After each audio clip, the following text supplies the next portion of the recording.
Hello, I'm Andrés based in React, and today we'll be talking about fencing. And I kind of forgot the history. I do know that fencing didn't start as a sport, so I will leave my brother to talk about history. Okay. There's a lot of misconceptions about it. A lot of people think that fencing started as an art of war.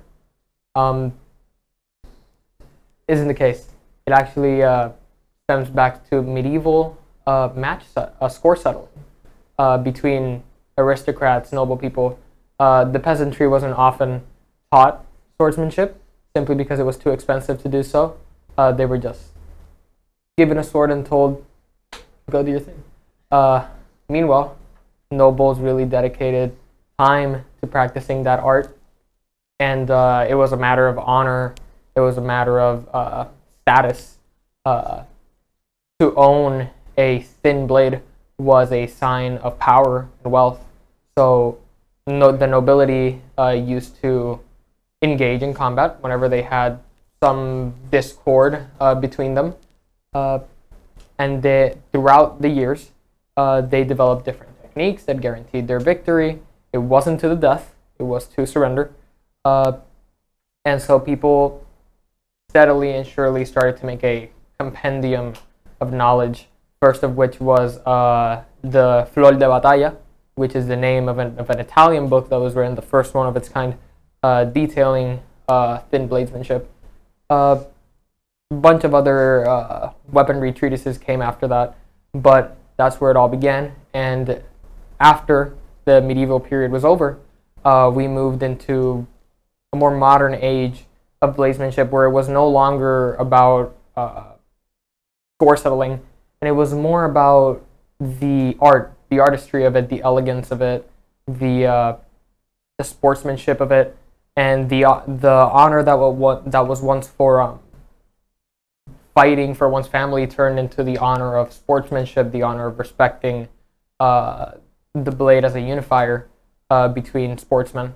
And it all began in France once the International Escrime Federation was inaugurated.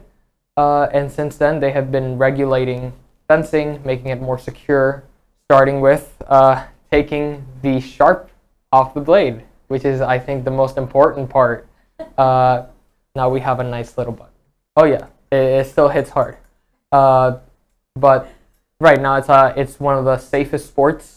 Believe it or not, rarely any injuries. The gear makes sure of it. Should there be an injury, there's always paramedics on site, and injuries are usually bruises, maybe lesions in the tendons, but otherwise it's one of the safest sports one can practice, and one that is considered by a lot of people to be inaccessible. Couldn't be further from the truth. Anyone can practice it. Anyone can go for it. It's a good sport to practice, and I think me and my brother enjoy it a lot. Don't forget, it could be exercising. Of course, it's very exercising. I think ever since I started, I haven't stopped feeling soreness in my legs. Believe me, my legs are sore, but they were fine. Right? Yeah. You get stronger. Yeah, I was. You get stronger. What about the gear, Andy? All right. So the gear, it meant to protect you, like this. It's like kind of like made of thick fabric, and like if you see like history, where you will just say it's bulletproof, and that's kind of correct. And this is made of. It's made out of Kevlar. Yes, I was trying to look. Yeah, thank you, brother. Of course. And yeah, it's the same as pants, and this is the gear is protecting your whole body. But if I take this helmet, yeah, this is clearly my helmet. I'll place a pair down. Like It protects your front, it protects your side, but what doesn't protect? The back. Like, it's part of the rules. You can't like run back. If you do, there might be a chance that you get hit hard in the back of your head.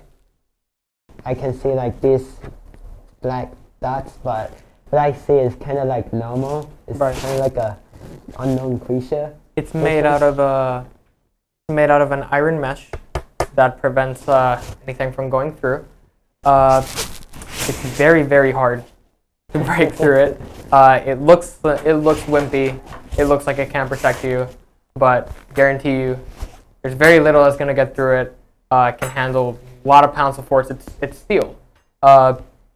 It covers the neck area, so it'll stop anything that might hit it. The suit itself consists of the vest, the pants, the glove, and the helmet. The reason the back isn't quite protected is because it's sportsmanly etiquette in the sport to not attack someone while they're facing back. It's unnecessary. Not to mention, the fencer needs range of motion on their neck. If it were to protect the back, it would hamper neck motion. It would prevent them from being able to see up, down, left, right, move their head to dodge if they wanted to. So while, yes, the back is unprotected, the circumstances you would have to be in order to get hit in the back of the head are so extraordinarily extreme that they don't happen. Never any injuries in Olympics. It's a very, very, very safe gear. You don't need a white uniform. In fact, mentors differentiate themselves from students with a black uniform. However, the white of the uniform comes from the beginning of the transition between sport and conflict, wherein the blades were still sharp, and people normally in medieval match settling, you knew who won simply from who surrendered first.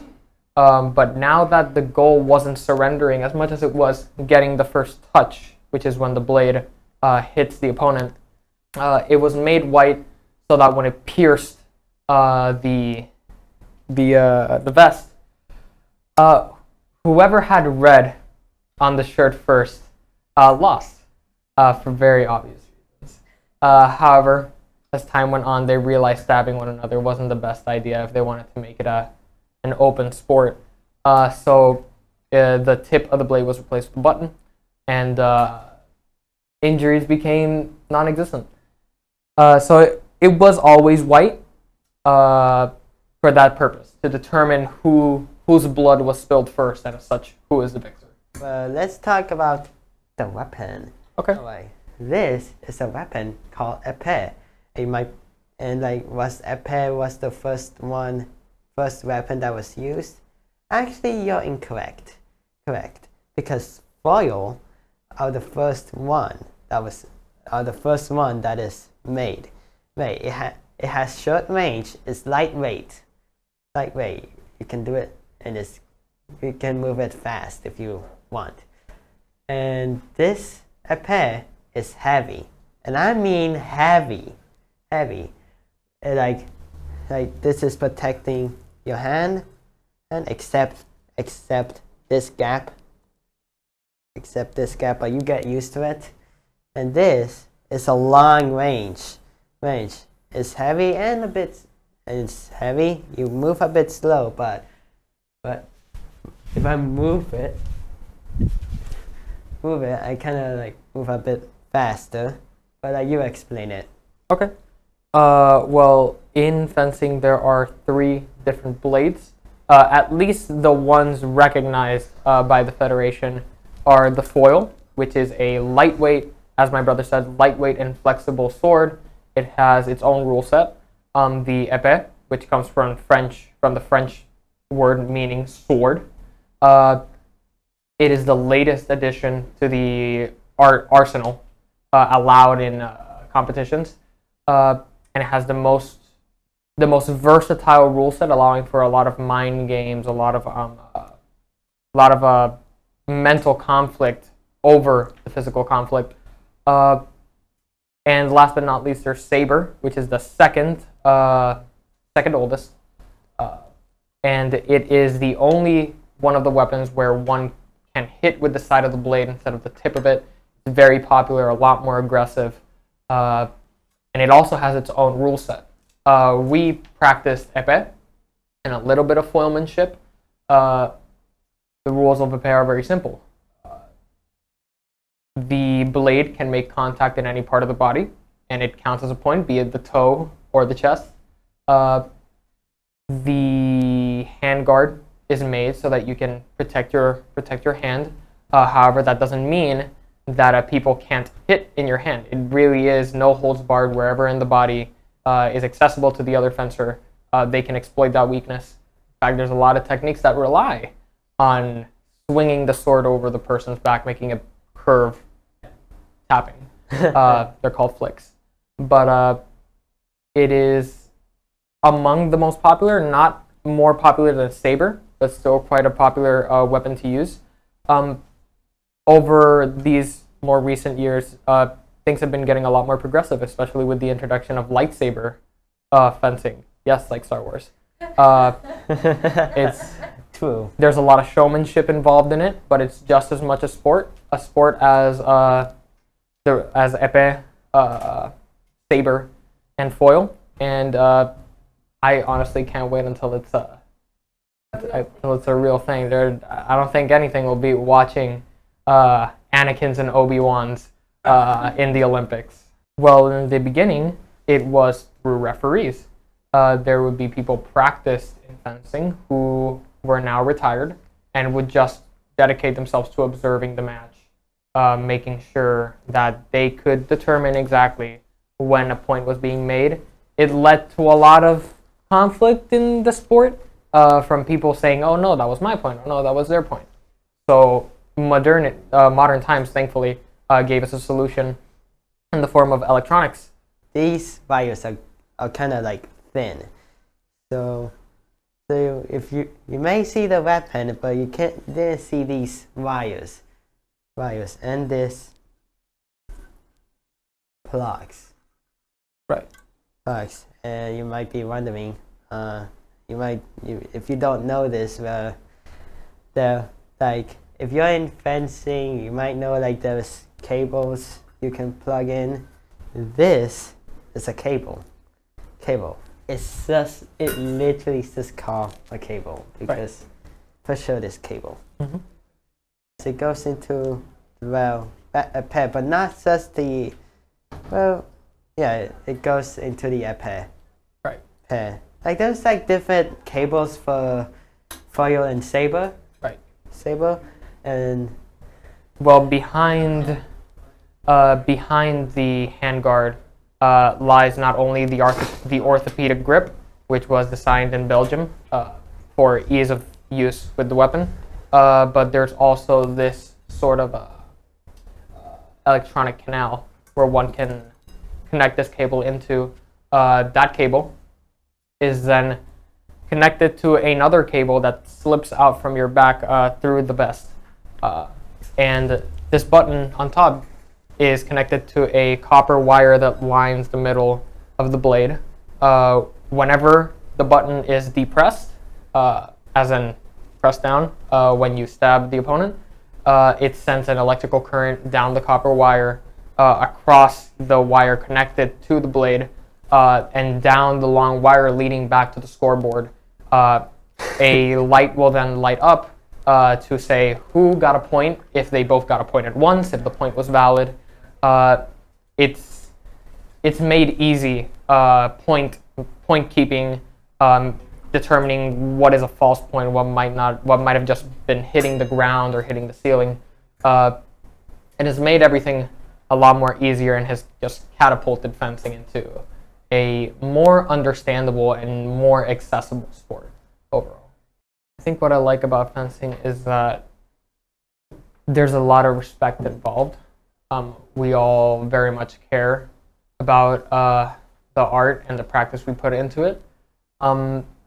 It is very much the whole ritual of holding the blade up to the opponent, shaking your hand is very much enforced to the point that in the Olympics, if you don't do it, you just don't get to play. So honor and respect is grounded in the roots of fencing. Not to mention, I think every little boy and little girl at some point has wanted to fight with a sword. You know, maybe they picked up a stick in their yard and they started swinging it with their friends. I think all of us have had that kind of wanderlust for adventure, and being able to use that, to do that for fun, recreationally, to keep yourself fit, to de-stress at the end of the day is wonderful, at least for me. Respect and sword fighting. yeah, So like that's correct. Yeah. Yeah. Yeah, and punish. Right. Punish, just like in Smash. Like if you see like what happened to Banjo and Kazooie last time, boy, he got spiked, my guy. Right. My guy. I guess you like the mind game, the outsmarting the opponent, the earning the point instead of just getting it. Sometimes it's just go at it and do it. Sometimes it's just you enter kind of a state of mind and you do whatever. And other times you do really think about it. Maybe you can be some 30, 45 seconds just testing out different things with your opponent, seeing how they react and using that against them. The mind game is a very important part of fencing. It's the reason they call it physical chess. Well, we ain't gonna say bye yet. Okay. Bye yet, because I want to show you position, attack, parry, well, defense, we're attacking.